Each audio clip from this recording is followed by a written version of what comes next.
Welcome to Salcedo Paranormal. It is Thursday, March 2nd, 2023, and today I am reviewing two novels from Stephen King. As always, you can find all of the shows along with links to social media and other ways to contact me at the podcast page, and that is salcido.paranormal.podbean.com. That's SALSIDO paranormal.podbean.com. Always happy to hear from you all, whether you have comments or questions or topic suggestions or stories of paranormal experiences, whether they're your own or from others that you trust. Happy to either read those or have you join me on the show to talk about them. And so, of course, this is the last show of the week until this weekend. So, and then we'll be back to the usual alternating true stories and then paranormal news shows. So I have two novels I'll be reviewing tonight, talking about the basic plot and then the paranormal aspects of those stories. And there will be spoilers, but also I will not be able to go over all the details in each of the stories, so I would still recommend reading them and just to get all the details and minor plots of the subplots of the stories for yourselves. So I have two stories picked out, and let me get to the first one here. The title of this one, these are two novels by Stephen King. This first one here is called From a Buick 8. And so this novel is basically almost like a collection of stories and memories from the characters in the story who are part of a troop of Pennsylvania State Police troopers, group of these troopers in Western Pennsylvania. So the story starts out with the basically the accidental death of one of their members, a Curtis Wilcox. And after this happens, his son, Ned, starts to visit the station. And the other cops and the dispatcher and the custodian start to get to know him and start to talk with him more. And he notices this one shed or garage on the station property that has a car in it, this Buick. So this vehicle looks like a late 1953 Buick Roadmaster, and it's been in storage in a shed near the barracks since 1979. It was left at a nearby gas station by a driver who then disappeared after walking away without a trace. And when the troopers investigate it, they find that it's not an actual car at all. It just appears to be one, even though they have no idea how it was able to pull into this gas station. It says that the steering wheel won't move. The dashboard instruments are useless props. Basically, they're just stuck on there. The engine isn't even really an engine. The ignition wires don't go anywhere. There's 4 portholes on the passenger side, but only 3 on the driver's side. And also, the car, when it is damaged, it will somehow appear to heal itself. And it also somehow never gets dirty. Nothing sticks to it. So, So anyway, Ned sees this car in this shed and wants to know more about it. So one of the characters, Sandy, the name is Sandy. He's a sergeant commanding of the troop, basically. Is the main the one that narrates most of the book and tells the story. Basically tells the whole story of this object to Ned. And he talks with. He basically describes several things that happened in and around this car. With to the station members and also to Ned's father, who was fascinated with it. Says that one of the things that he tells Ned is that the car will frequently give off what they call light quakes, or large flashes of purple light over a long period of time. And sometimes these lights, things will come out of them. They'll appear out of these lights, sort of like it's a portal somehow. They've ranged from strange plants to creatures that don't appear to be anything that exists on Earth. And also in the story, Ned learns that 2 people have disappeared in or near the car. One was Curtis, basically Ned's father's former partner, Ennis Rafferty, as well as an escaped criminal named Brian Lippy. And of course, it's later suggested that this object that looks like a car is some kind of a connection between Earth and some other world. And so basically over all these years, the members of the station have been keeping this object here sort of in a way to keep it from falling into the wrong hands or from hurting anyone else. Is a big part of why they keep it. And this part right here makes me wonder about sort of the real world implications of that idea. I wonder how many items there are that will basically be kept hidden by groups of people, either in law enforcement or associated, where they are mysterious and they maybe even are possibly dangerous, that people keep hidden from everyone else just for safety reasons. Especially in cases where these objects seem to be, again, just dangerous. So this story made me wonder about that.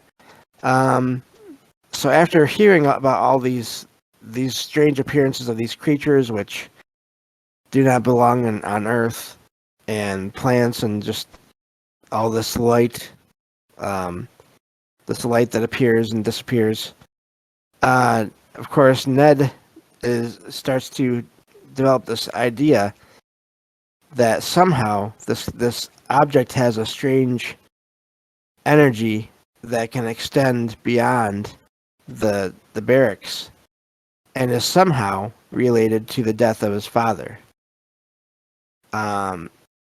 And so mentions that the gas station attendant who first reported the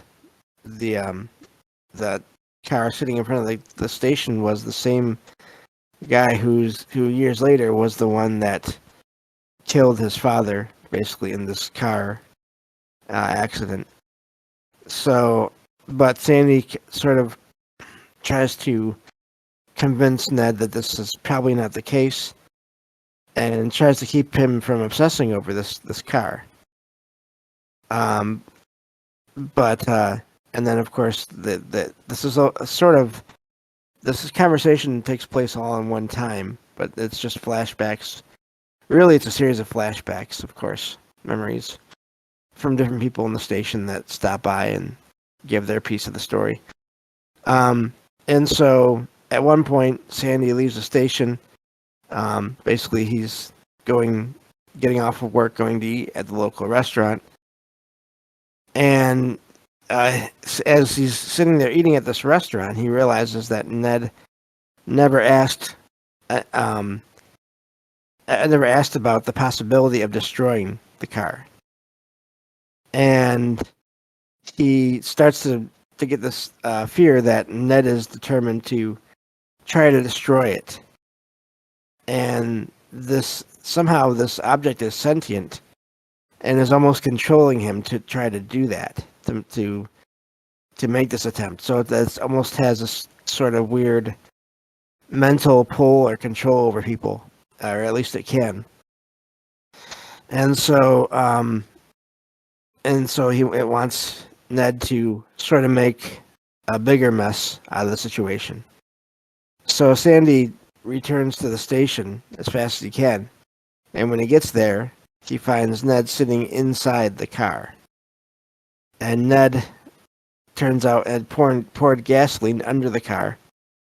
And when he's sitting in the car, he has a pistol and a match. And so just as Sandy pulls Ned out, the Buick opens up this portal, and it tries to draw both of them into the portal. And of course, everyone else in the station starts getting this bad feeling, and they show up, and they save Sandy and Ned from this thing, and so they get them free, but Sandy manages to see into this other world, this portal, and finds objects that he recognizes as belonging to Ennis, the trooper, and then Brian Lippy, the criminal. Basically, objects they recognize as belonging to them in the portal, in the other world. So, basically, the Sandy and everyone tells Ned that they talked about destroying the car, but they had this idea that this and really it's not even a car, but they just keep saying car because it's easiest to think of it that way. It seems to be, they think it's some kind of a regulator, or like a valve, or a connection between the two worlds, and that destroying it could do more harm than good. So they decide that it's best to just watch over it, hoping that whatever is in control of it will eventually fade away and expire. So over time, the story kind of moves on. Time goes on in the story, and eventually Ned does become a state trooper. And of course, after this whole thing with nearly being taken by the object, he agrees with all the troopers there that it's just best to leave this thing there.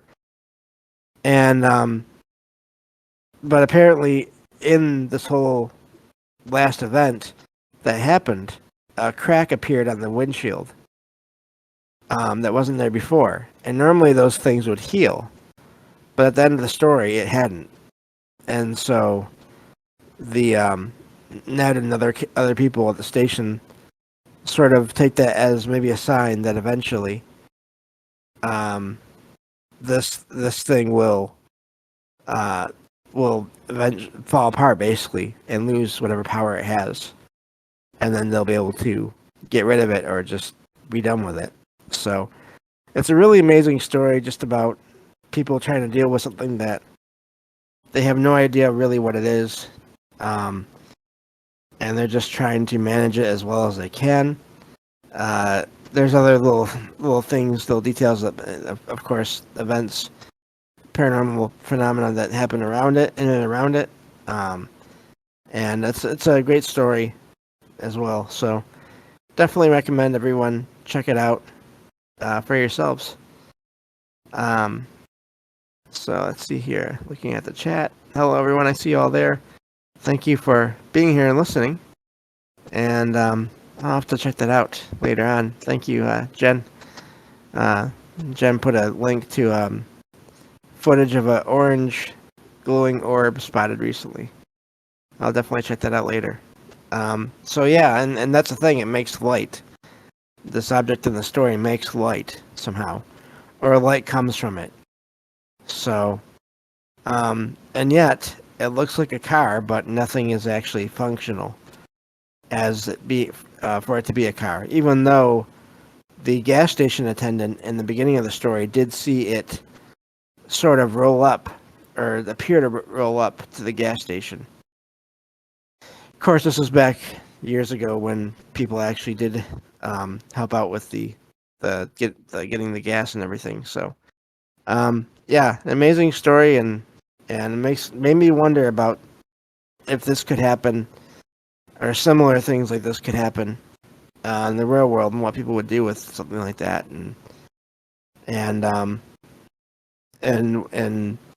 how that would go. So, or if it would even happen like that.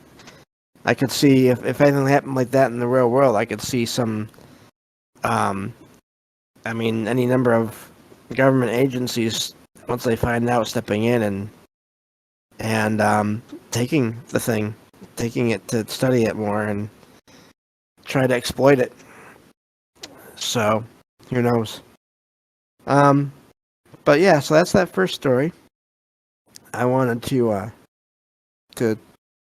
review today. Funny enough, both of these stories, in their own way, in different ways, are about portals. So the second novel here I want to talk about it was turned into a TV show, I believe, but I don't know as much about the TV show as I do the novel. I read the novel years ago, listened to it. And that is, of course, 11/22/63.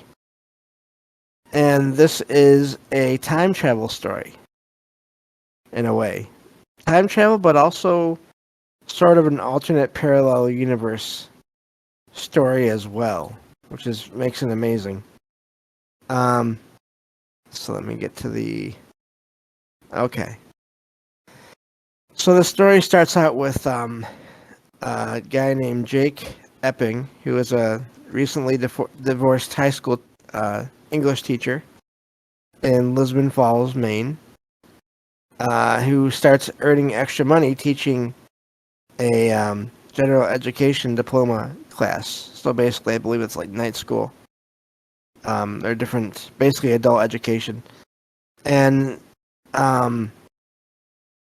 Epping gives an assignment to his students, asking them to write about a day that changed their lives. And one of the students, who is a janitor with learning, basically it says learning impaired, a janitor named Harry Dunning, sends an assignment describing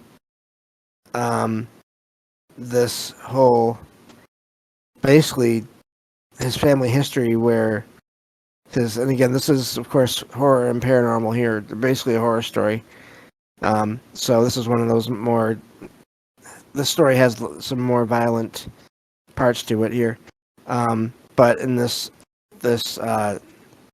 assignment, this guy described the night that his father murdered his mother and siblings, and the story, of course, gets to Jake, and the two become friends after Harry Dunning earns his GED. So 2 years later, Jake is called by another friend, Al Templeton, who owns a local diner, and basically he wants to meet. The two want to meet. And Jake arrives at the diner and finds that Al is going to pass away. He has terminal, basically he's has terminal lung cancer, despite appearing perfectly healthy the night before. So apparently this is another one of his students, I'm guessing here. I can't remember now. But so basically he appeared healthy the day before, but was sick the next. And so Jake is trying to figure out how this could happen. And Al asks him to step into the back of the diner's pantry. So Jake does and finds a staircase, and it leads out of the building and into another street, but it's a street that is basically back several years. He's gone back in time through this portal somehow. And it's September 9th, 1958. And so Jake explores the area, the town, basically, as it was in 1958. And then he returns, he is freaked out, and he returns back through that portal to 2011, which is when it was in the story, when it started. And finds out from Al that the portal somehow leads to the same moment of the same day every time it's used, and that whoever uses the portal, whenever they come back, they'll always return within like 2 minutes time. So, but they still experience time back in the past. Normally, in other words, it still flows, so they can spend how many ever years they want back in 1958, and then come back through the portal, and it's only a couple minutes later in the present. And this is how apparently Al has is basically become so much older and then not well. And so Al tells Jake that he was trying to figure out what to do with this portal that was in the back of his restaurant. And what he decided he wanted to do was, of course, prevent the assassination of John F. Kennedy, JFK, hoping that doing that would stop a lot of what happened after that, the Vietnam War, and change history for the better. So it says that Al spent 4 years in the past after entering the portal, and went to Dallas, Texas to track down who he thought was the killer, which was Lee Harvey Oswald. Now, I don't know enough about the whole conspiracy to say, you know, if he had the right idea or not. That's not my expertise in any way. But so Al planned on going back and killing Oswald to stop the assassination. And so, but when he was unable to do that, and he wanted to basically go and witness everything and then come back to the portal and then go back and actually stop the event. But because of his being ill, he couldn't continue his mission that he had basically given himself. And so he wants to have Jake go back to do this. So already you have this situation here with this portal, and this guy that's trying to figure out the best way to use it, but runs out of time for himself, and is trying to get Jake to do this, to go and do back in time and hopefully change history for the better. Of course, anyone that has seen any kind of or read any kind of stories about time travel, usually not in fiction, things don't really go the way you want, even if you do manage to change things in the past. So, but getting back to the story here, I think we're gonna go long today. That's fine. So let me see. I lost our spot. So all right, there we go. It says that so Jake does go back in time again. He goes back to 1958, and what he tries to do, he wants to do to see if this will work, is he remembers his friend Harry, and he wants to go back and save them. And so he goes back to manages to get back to Derry, Maine, where Harry's family lived.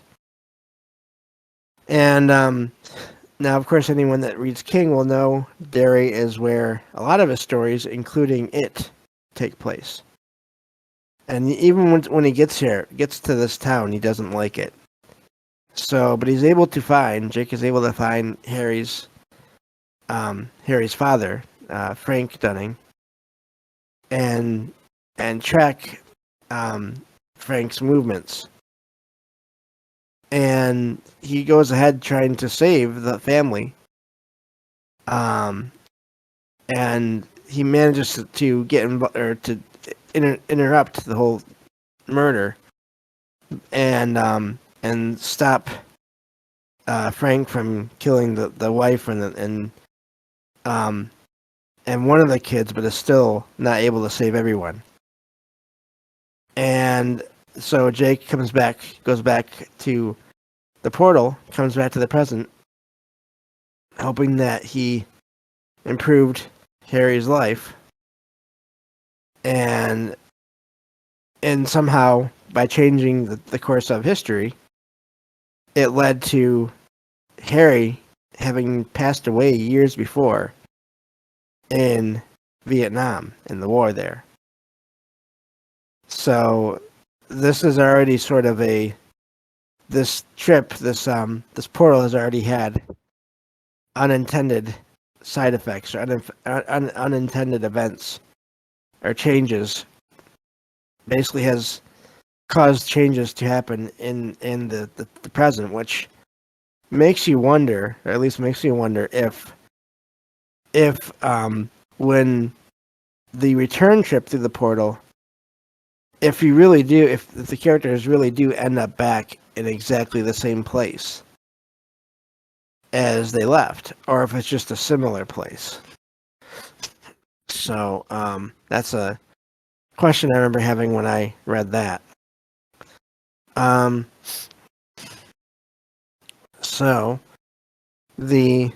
of course eventually Al does die.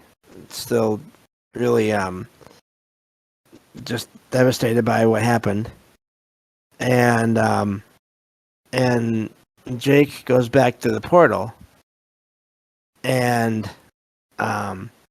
he finds Frank. And of course this is, once you go back to the portal, back to 1958, you go back to the same day every time. So once he goes back to the portal, at that point, Frank Dunning hasn't killed anyone yet. So Jake ends up killing Frank so that Frank can't kill anyone else. And so let's see here. There's other details here. Jake does make one other change in the past and saves the life of another kid back in that time. And so Jake decides after that to take on the main mission. And so he travels to Texas to wait for Oswald to arrive. So at this point, he's basically back in this time in waiting for history to sort of start to unfold as it did back then, supposedly. And so he becomes he basically sets up a new life there. and becomes a full-time English teacher at a local school. And he basically starts to just start that life there, and he has a positive effect on the students there at the school and respected in the town. Now, this is close to where Oswald is supposed to enter the U.S. apparently. And there's a wedding reception at the school. It's for the school's librarian. Let me see here. Jake meets someone named Sadie Dunhill, who is the new librarian. And soon after that, the old librarian passes, and Jake and Sadie are asked to arrange a memorial assembly, and of course they become closer because of this. And so then, well, of course, as these stories will go, the two fall in love and start a relationship, even though Jake is technically not from that time period. So, of course, after they become closer, Sadie reveals that her ex-husband had basically, let me see here, had an ex-husband, and so basically Jake learns about her past. Meanwhile, of course, John is still there for that one mission, and so he starts keeping an eye on Oswald and his family, and rents properties close to them, and even manages to install microphones in their apartment. So eventually, he meets Oswald's wife, Marina. And so Jake starts learning more about Lee Harvey Oswald through her. So just there's a lot here. This is a very long story here, really. But as the day of the assassination gets closer, Jake gambles on a boxing match and wins, and gets the attention of some local business people. And let's see here. So he starts becoming more and more involved with local figures, and they when he wins this gambling, basically he wins this I can't talk. He gets money from winning this on this gambling bet. These business people that are in charge of the whole boxing thing, they end up beating Jake up, and as a result, he loses his memories of Oswald and spends weeks in the hospital. Of course, after this happens, he realizes that he has he's going to miss the whole thing if he's not careful. And so he manages to retrieve this notebook that Al gave him with information that is of Al's own time there back in the past.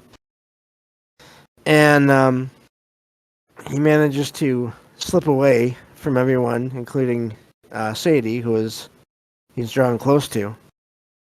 But Sadie still goes after him, and along the way, they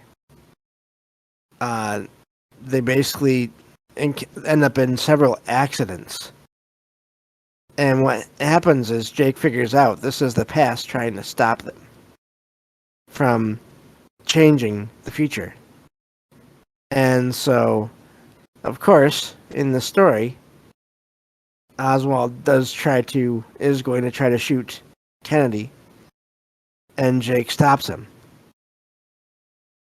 And but of course, in this whole, as everyone is gathering around Oswald and Jake and Sadie are there, he ends up turning before he passes and shooting and killing Sadie. So, of course, Jake is regarded as a hero by everyone there. He actually meets the Kennedys. No one suspects him of any kind of wrongdoing, but the basically various agents from the government think that that there's something still weird about him being there, and they tell him he should probably leave. And so Jake does go back, and he goes back to the present. I'm sorry. He goes back to the portal to go back to the present. And but near this portal, he finds a guy standing nearby, who gives off this odd feeling. And this guy tells Jake to go back to 2011 and see what he has done. And so Jake does go back to the portal and finds that history has been changed again, but this time in a much greater degree, and to the point where Earth has become a nuclear wasteland. And there are frequent natural disasters occurring. And but Harry Dunning is alive because he was saved, and he finds out that there's been several events that happened, but not in the way that Jake remembers from his, again, I think it's his own original universe. I really don't think that when he goes back and forth, he's actually going back to his own actual universe. And so basically, just everything that could go wrong did go wrong, even though Jake managed to save Kennedy. And so Jake goes back through the portal again and stays in the past and is trying to figure out what to do. So, and of course now back in this past, Sadie is alive still because everything reverts once he goes to that portal back to the way it was. And so, and in doing that, he does eventually return to his own time and finds that it's normal again. And he moves out of the town, out of Lisbon Falls, and finds out that Sadie is being recognized as a citizen of the century in the town where she was at when he met her. And there's a party being held. And of course, at this point in time, she's in her 80s. And so she spent all her years doing charity work and being basically just doing good in her local community. And but of course, she doesn't know who he is. And so yeah, that's basically where the story ends. And